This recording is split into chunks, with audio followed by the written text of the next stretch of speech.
we'll start on the Eagles' offensive side of the ball.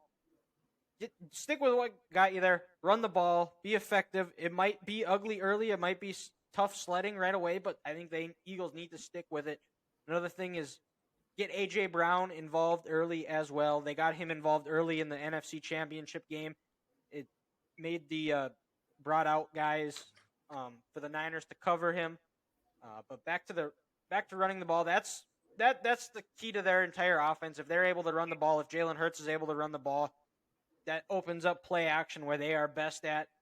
And my final point is don't let it become a drop back pass game.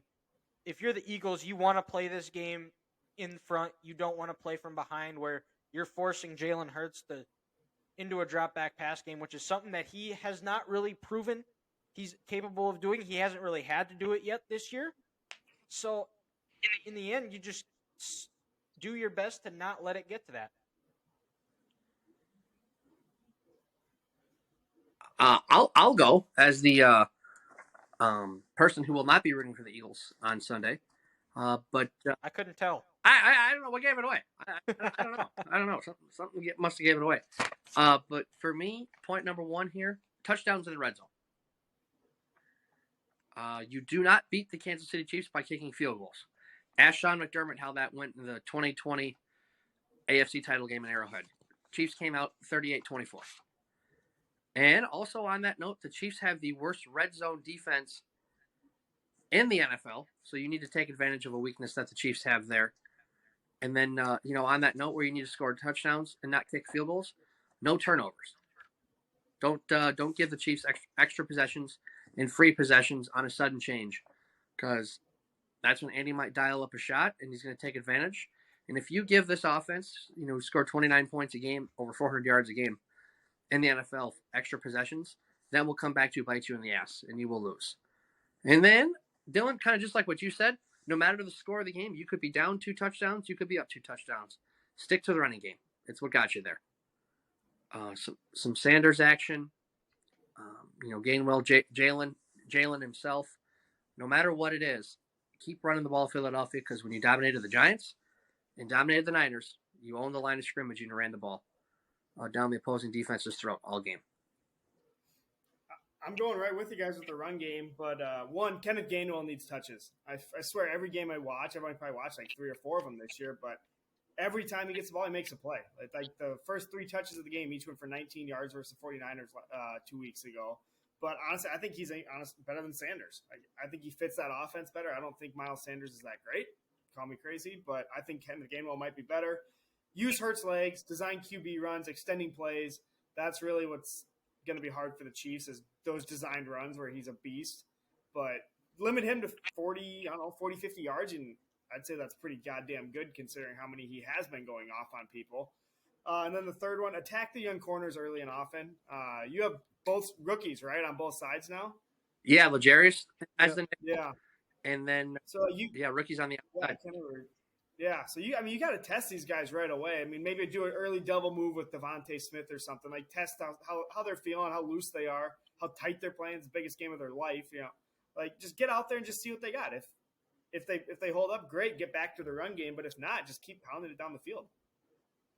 Yeah, and that I think that goes into why I have target A.J. Brown early, because that's he's more of your underneath receiver, and he's gonna open it up for a deep shot of Devontae Smith. I think if you're, which I guess, which we'll get into a little bit here, but like especially the Chiefs, I think the one thing you're doing if you're keying on a guy, it is Devontae Smith. It's putting a bracket over him, and not similar to what they did with Chase, where if he goes one way, one corner has him. If he goes another way, somebody else has him.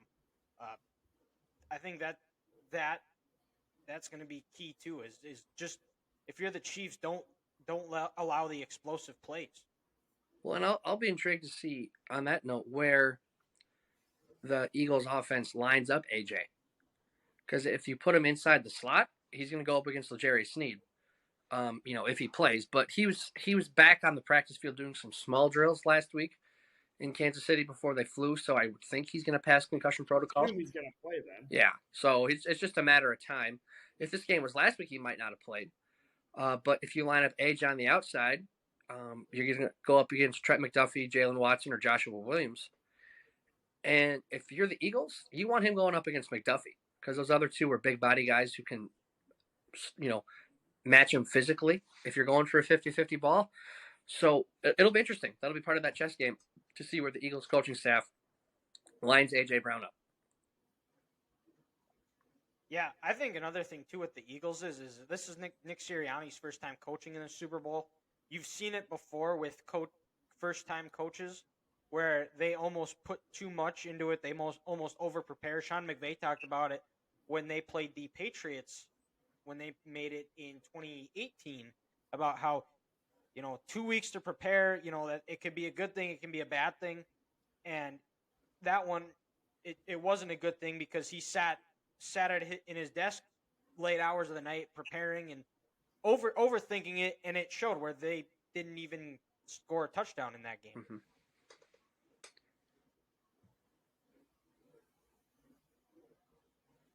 So then I guess now we did the Eagles offensive keys. Let's go to the Chiefs defensive keys. It's priority number one. Shut down the run. Make Philly one-dimensional. Like I said for the key for the Eagles offense, don't let it become a drop-back pass game. If you're the Chiefs defense, force it to become a drop-back pass game. They have to find ways to keep Jalen Hurts in the pocket, make him make throws where he's not comfortable. Don't let him get out and around where he's able to extend plays with his legs. Receivers are able to get open where there could be a defensive holding, defensive pass interference, things like that. Chris Jones is going to have one of the best games of his life again. He has to build off of what he did in the AFC Championship game. And then the big thing is force some field goals in the red zone. Don't give them anything easy, and make sure they tackle well. Something they have not been great at all year. For me, I'm gonna jump back to what we were just talking about for the Eagles offense, and Ethan said they got to take advantage of this young secondary. Well, if the Chiefs want to win, this young secondary is going to have to win some one-on-one matchups. Because Dylan, like you said, if I know Spags, and if they're going to try to double team anyone, they're going to double AJ. Justin Reed's going to have Dallas Goedert. So Joshua Williams, Trent, and Trent McDuffie, or Jalen Watson, they're going to have to make a play. They're going to have to, have some PBUs and then not bite on those double moves if you want to get, Devontae Smith or Quez Watkins, down the field. And then also another thing I said is you got to keep Jalen bottled up in the pocket. Make it a pocket game, because if you let him get on the outside with his legs, not only he's going to be a threat to run over your linebackers and run past your secondary, but that's when you get the schoolyard backyard plays and these receivers can break routes and get open, and that'll just break your back right there, because it's like you won the initial coverage, but you couldn't get to the quarterback. You couldn't keep Jalen contained, couldn't keep him in the well. He makes a play, and the Eagles move a drive, and maybe they score on that drive, and it kind of slowly breaks your back. And then lastly, one thing that the Chiefs have done bad all year is if you have a 2nd and 17, a 2nd and 20, win second down. I don't know how many times this year they've had, let's say, a 2nd and 20, and they give up a 13-yard play, and then it's a 3rd and 7 for the opposing team's offense, or it's a 15-yard play. If you get the Eagles in 2nd and 20 or 2nd and 17, make it 3rd and 14. Make it 3rd and 15. Let them have to get a big chunk play to get a first down with that. And that's one thing they've suffered with all year. If you get them in 2nd and long, win that down, so then that way it's not a 3rd and manageable. It's a 3rd and long, and the Eagles don't have to think, we like to go for it on 4th down. We have 2 opportunities. If it's 3rd and 7, let's make it 3rd and 17 and get a stop and make them punt. I think Dylan might have actually stolen all my notes for this one. I did. For me, it starts with the Chris Jones, the pass rush for the Chiefs. They got to get after him, make him uncomfortable, make him second guess these throws, maybe throw one too high, thinking there's pressure there when there's really not. Safety gets a pick, something along those lines. Leads right back into the containing him in the pocket, like we've all three said now. You cannot let Hurts get out of the pocket, run, scramble, extend these plays. Don't let the edge guys get deeper than him in the pocket. That we saw that how many times with the Vikings in that damn game where Patrick Jones was way the frick ahead, and then Daniel Jones would just run out in the playoff game every single time. And then Grant, literally word for word, make him one dimensional. Or just Dylan might have said that too, but shut the running game down. Make this guy a pocket passer. He never excelled at that, even at Alabama. So like your chances are going to skyrocket if they can shut this run game down, shut Hurts's run game down, because that's really the main part of their actual run game. And another thing, I kind of want to just add this as another one. I think the Chiefs, they led the NFL this year in defensive linemen blocking passes. George Karlaftis had 6. Chris Jones has done that in his career. Carlos Dunlap. If you can't get home, it's going to be hard to get home against this Eagles offensive line. Let's not kid ourselves here. But if you can't get home, get your hands up, and then like Ethan said, maybe get a tip pass, and when that ball is tipped over the middle, good things will happen. And, that's another way to slow drives down. 3rd and 7, if they want to do, a shallow cross or a slant to try to go for it on 4th down, get your big paw up, knock that ball down, make it 4th and 7, then they got a punt. Yep. Yeah. I think the chess match between the two coordinators are going to be in any of this game is the chess match going on, the game within the game. That's always something to pay attention to. And this game is different for so many other reasons. Most watched game in the world. The halftime is long. I think I remember last year guys talked about how they would shower right when they get into the locker room and basically put on new gear because they're just sitting in their own sweat the whole time for like a half hour, because most halftimes in the NFL are only 12 minutes. So you're doubling the time, and where you're actually going to be able to make halftime adjustments, which you're not able to in the game because the halftime is so short. Like Peyton Manning said on the Manning cast, that's the most overrated thing that he's ever heard is the halftime adjustments. It's you go to the bathroom, you have some oranges, and by that time you go out onto the field again. Mm-hmm. But who are we doing next? Let's go over to the Chiefs offense, Eagles defense. We'll start with the Chiefs offense. So I think it's no secret that Andy Reid hates running the ball. And I think they've been outrushed in every playoff game they've played so far this year. They might have maybe they outrushed Cincinnati. No, they didn't. No, they only ran it for 42. I think they got it in their first game. I want to say whoever they played. No, the Jags had them. No, the one before. I'm trying. I can draw. They've only played in the wild card. They didn't play in the wild card. Oh, that's right. Yeah, you're right. They had to. You definitely blanked there. I did. Yeah, well, for good reason. Like I said, I've never claimed to be a smart person, but they need to run the ball effectively. And when I say effectively, they need to get 4.5 to 5 yards a carry. I think Pacheco and McKinnon, the 1-2 punch that they have, there's something there. They seem to run the ball hard. They run it effectively where they're able to get that 4 to 5 yards a pop. And then we'll see how healthy Mahomes is too. I don't think he's going to be 100%, but I feel like with 2 weeks off, he's going to be closer. He's probably going to be in that 80 to 90%. I wouldn't be shocked if they get him more involved in the run game, which has been a key when they've had their big playoff run. When they've gone on those playoff runs, is he's been a big part of the running game, and probably their leading rusher a couple of times. And the other part is protect Mahomes, because the Chiefs O-line is going up against the best pass rush in the NFL, and they're a deep pass rush. They got 5 guys that they can channel through all game. And when you have 5 guys and you have that depth, they're going to be fresh. And as that game wears on, they're going to get strong. That pass rush is going to be stronger. It's going to be huge for the Chiefs offensive line, which has not played great in the playoffs so far, to protect Mahomes, keep him upright. And then I think in other spots too. I think I said 3, but I have 2. Is get Kelsey involved early and often. Find ways to get him the ball. Get creative with it. The Bengals did a good job of keeping him locked up where he didn't get the yards after catch. They got to find ways to generate some yards after the catch with him, which will open up that run game, and it'll also open it up for other receivers where guys are keying on Kelsey so much, where guys like Juju Smith-Schuster, I think I saw Mecole Hardman is on IR. That is Is correct. that correct? Right. MVS needs to have another big game like he has in the playoffs so far. Yeah. And then the other part too is I think if you're the Chiefs, you almost want to treat it like a Canadian football. Like you want to be getting that first down on first and second down because it'll be tough on those short yardage situations, and it's situations where the Chiefs have struggled in is they are not good in those short yardage situations. So I would expect them to be very aggressive on first and second down to try to avoid those third down situations.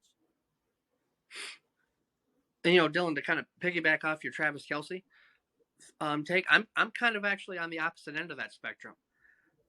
I want Andy and Bieniemy and Matt Nagy and this staff get other receivers going early and often. And why do I say that? Make the Eagles adjust, because coming into this game, there's one constant in this passing game. It's going to be Travis Kelsey. But we'll play the hypothetical game because that's all we can play right now. Is if you have Juju, Kadarius Toney, and Sky Moore and MVS going early, and you're having success, that's going to make the Eagles adjust because Travis is going to get his yards. That Super Bowl against the 49ers, he really didn't do much until that fourth quarter, but he had a big touchdown.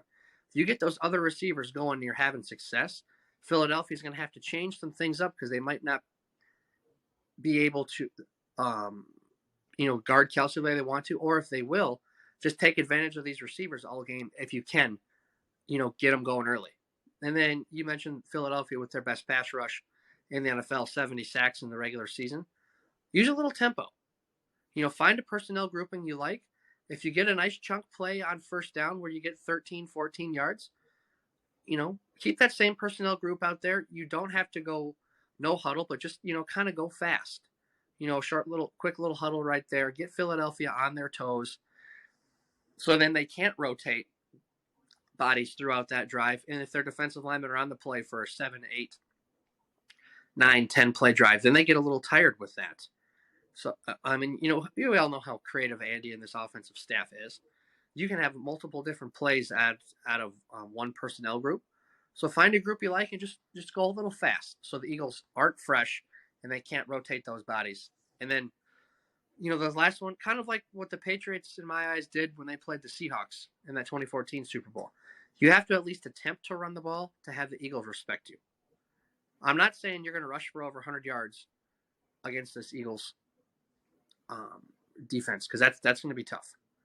But if you at least attempt and show and make those linebackers go forward, then you can maybe get them later on in the game and some RPOs over the middle of the field, whether it's Travis or Sky Moore or Kadarius Toney, something like that.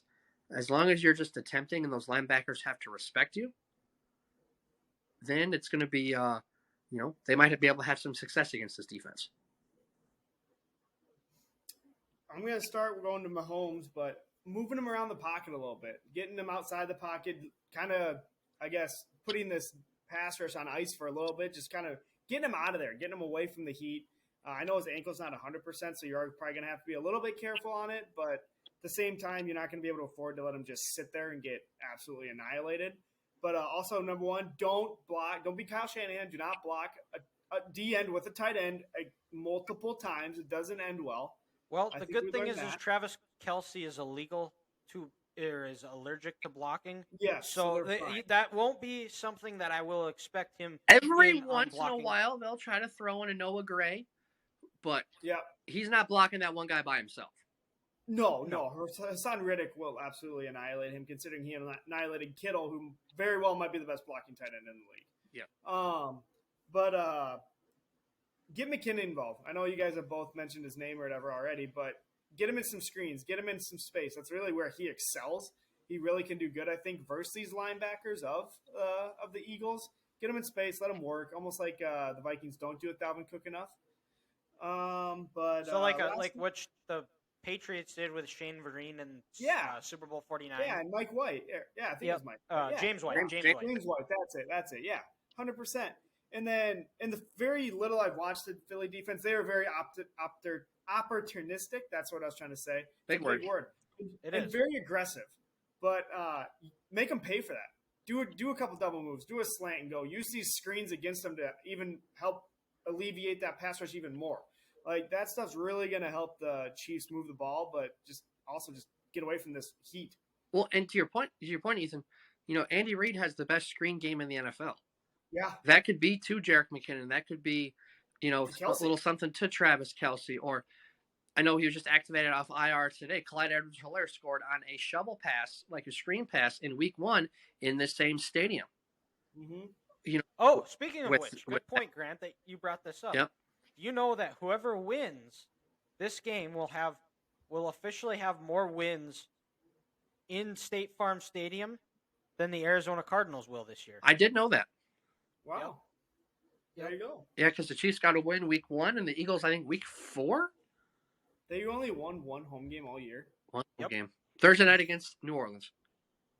That's Wow. crazy. That's not good. But anyways, back to the game. I think we're on to the Eagles defense now. Oh, okay. All right. So Ethan wrapped his up. Yeah, So- I didn't have a ton. Gotcha. All right. So we'll switch over to the Eagles' defensive keys. First and foremost, keep Mahomes in the pocket. Don't let him get out, extend plays with his legs. Which allows receivers to get held, grab. Similar to what we said with the Eagles' offense. Big thing is don't allow the explosive plays. Make Chiefs go the whole field. See if they're able to sustain drives and hold them to field goals. Another key is get home with your front four. Get home with the D line. The Eagles D line has been the best pass rush all year in the NFL. Prove it. Go out. Do it again. The less they have to blitz, it's going to be better, which will allow the Eagles to sit back in coverage, which has been where Mahomes there hasn't been many low points or where he's struggled but when the Eagles can get pressure with only 4 and they don't have to blitz and send extra guys, that's where you see Mahomes struggles, and you'll see where he'll throw up a prayer or try to do too much and force him into a bad interception. So, it's funny, Dylan, you mentioned Andy Reid. He doesn't love to he's allergic to running the ball, or he doesn't like doing it. But a stat this year that is amazing is when the Chiefs have over 30 rushing attempts, I believe they're 4-0 and they average 33 points a game. So where am I going with this? If I'm the Eagles, make the Chiefs one-dimensional. Don't let this offense get balance. Because if this offense gets balance, then you're in trouble. Because then you can get Jerick McKinnon out on those linebackers, like Ethan said. Then you can work the RPO game where you can dominate the middle of the field. Then Travis can get going and he can do his thing. That whole playbook is open for Andy with that. So if you're the Eagles, make the Chiefs one-dimensional. And then if you make them one-dimensional, you know what that means? You can tee off with that pass rush. It's probably not going to be, 3rd and 3 where, hey, they might run it. I got to watch out for this trick play. It's going to be 3rd and 7+ and you can get after it. And like you said, so far the Chiefs' offensive line this postseason has not played well. Orlando Brown looking for a big contract. He's got to be better. Andrew Wiley at the right tackle has been a weakness all year. So I wouldn't be surprised if Hassan Reddick is rushing the defensive left, side with that. And then also, if I'm the Eagles, this is more of what I think they need to do to win. 2 turnovers. Because in every Chiefs loss this year, they have had at least two turnovers in that game. Buffalo, Cincinnati, Indianapolis. Because if you don't stop this offense from giving your offense extra possessions, there's a good chance you're going to lose this game. Because every game they've been in, every loss they've had this year has been by 1 possession, and another team has scored off of a drive where the Chiefs gave them the ball. So the Eagles, I think they need to turn them over twice. And just like what you guys have said, what Tampa Bay did 2 years ago, you got to get after Mahomes. Make him run around for his life. Make him be Houdini on every single play. Make him be Superman. Don't let him get comfortable. Because how good was he last week in the pocket when he was comfortable, when he had time against Cincinnati? I mean, he tore him up. You just lit him on fire. So if you can get home, again, 70 sacks in the regular season, make his life a living hell where he's got to worry about where he's getting hit from next, then you got a good chance to win. Again, I know I'm going last year, but you guys keep stealing my stuff. But literally the same thing. Dylan said, keep Mahomes in the pocket. I mean, the same thing goes with Hurts, but he extends plays, he gets those penalties, and it's like every other possession, it seems like he got one. Heck, there was the freaking possession versus the Bengals. What, there was like three flags on them, I think, in one possession or something like that. They kept moving the ball down the field, like just from him extending plays. But I'm going right back with Grant. Forced 2 turnovers. Like, taking possessions away from Mahomes is important, but also scoring off them. Like, taking them away is great, but if you don't score off of them, you're really just wasting your own time. You're taking more time away from yourself to score, essentially. So you need to do something with them. And you already mentioned it too. You need to get touchdowns. You can't get field goals off of these either, especially if it's in Chiefs territory. Like, it's 7 or else you're probably going to lose, honestly, versus the Chiefs. And the last one, just don't be too aggressive. Mahomes is the best quarterback in the league. If these corners are too aggressive, he will make them pay, and they will give up these big chunk plays, explosive plays, I guess is the word. But if they bite on too many of these double moves or just these slants or something, MVS, I guess, he's gonna hit some deep balls again. And so far this postseason, guys, MVS has looked like the MVP because if without him last Sunday, they don't win, and he was big in that Jacksonville game. Also. And Ethan, I'm glad you piggybacked on my turnover point because, this Chiefs defense towards the end of this regular season has been playing well, except when they got to go on the field on a sudden change. When their offense turns it over, they're almost out of sync, and you can almost guarantee the opposing team is going to score a touchdown on that drive.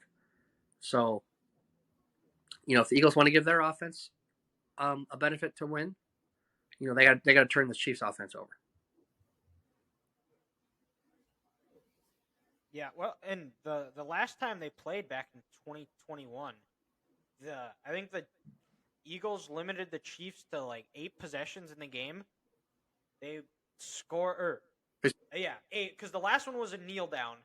They scored on 6 of the 7 essentially of drives where they were actually playing, and the one time they didn't was a Mahomes interception.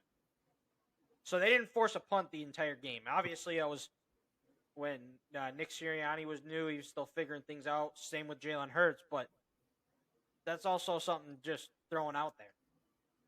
But, also that Eagles team last year didn't have Hassan Reddick and didn't have Gardner Johnson in the secondary. But I know what you're saying. A lot of the same pieces, from last year's team who did not stop the Chiefs once last year.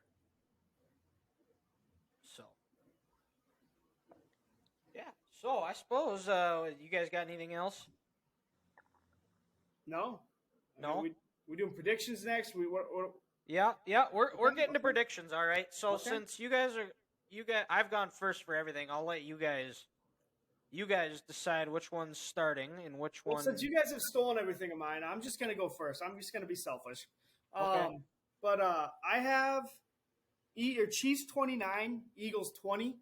I got a late touchdown and a 2-point conversion from Andy Reid late in the game, probably about 3.5, 4 minutes left. Go up 9. Take that risk when you're already going to go up 7 no matter what with the touchdown. So, boom.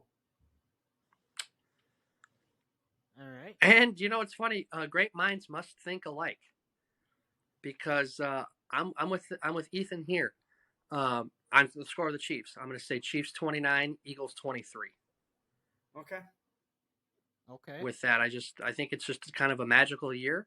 I'm gonna be a homer here and pick the Chiefs, but I think the Super Bowl reminds me of when they played the 49ers. The 49ers have the better roster. They have the more complete roster, but the Chiefs have the better coach and the better quarterback. And that's going to prevail on Sunday. Yeah, well, I guess that makes it I'm up. So, just before you say your prediction, just know if you say the Eagles, you're dead to us. Like, it's over. Like, we don't care. Well, let me go. Truth be told, I'm not a fan of really either team, and realistically, I don't know.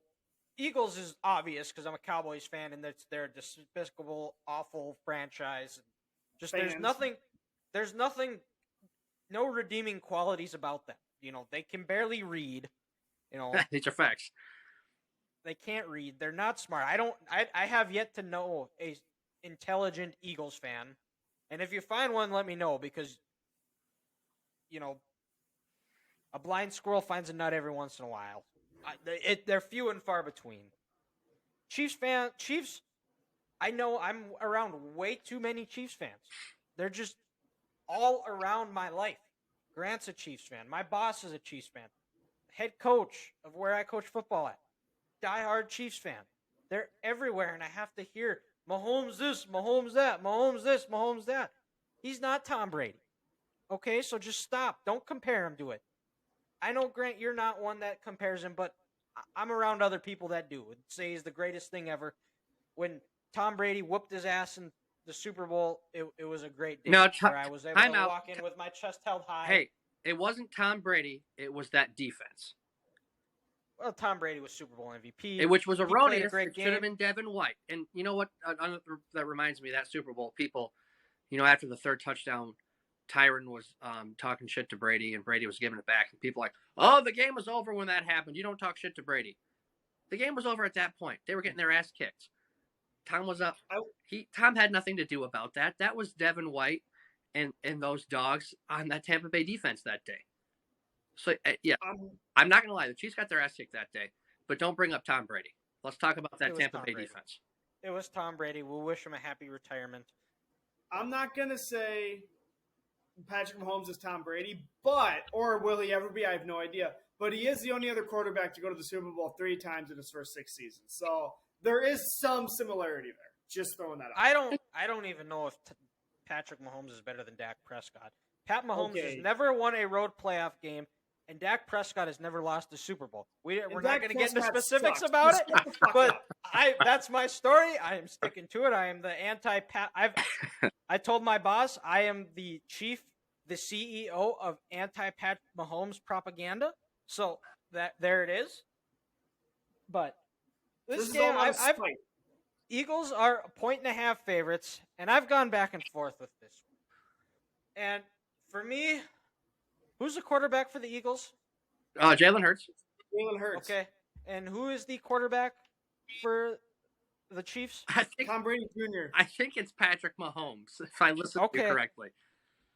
Gotcha. Okay. So I think in these type of games, you always got to go with the best quarterback. And Jalen Hurts is playing really well right now. He's had a great playoffs. Mahomes been coming in a little gimpy. But in the end, I'm going with Pat Mahomes and the Chiefs. He gets his second Super Bowl. That is quite the hat. That's a Negro League baseball hat if I've ever seen one. Yeah, Kansas City Monarchs. So I got the Chiefs 32-26. All right, so the Eagles are going to win. We all picked the Chiefs. Yep.